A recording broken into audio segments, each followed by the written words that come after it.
أعوذ بالله من الشيطان الرجيم. بسم الله الرحمن الرحيم.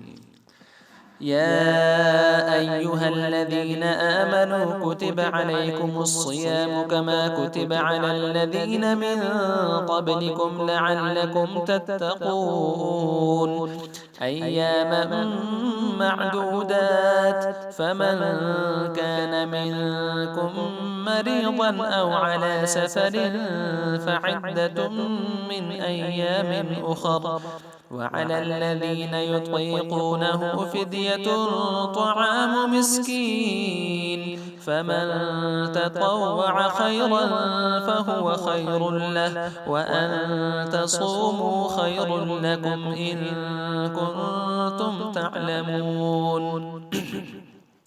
شهر رمضان الذي أنزل فيه القرآن هدى للناس وبينات من الهدى والفرقان فمن شهد منكم الشهر فليصم ومن كان مريضا أو على سفر فعدة من أيام أخر يريد الله بكم اليسر ولا يريد بكم العسر ولتكملوا العدة ولتكبروا الله على ما هداكم ولعلكم تشكرون.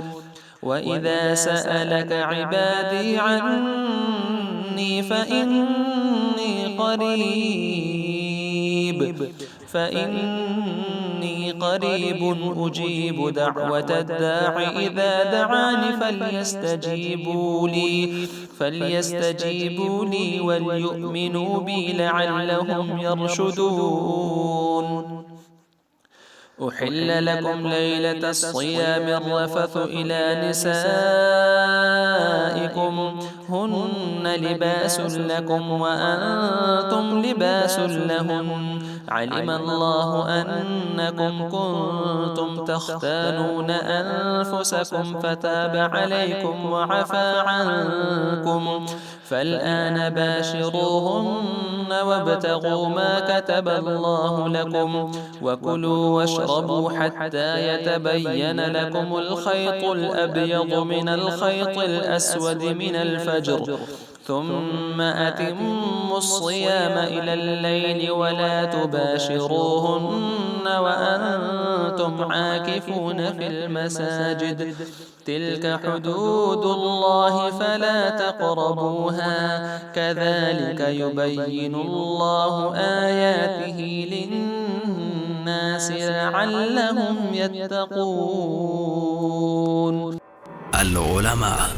उलमा व अवाम में हाइल खलीज दूर करने की एक मुनफरिद काविश।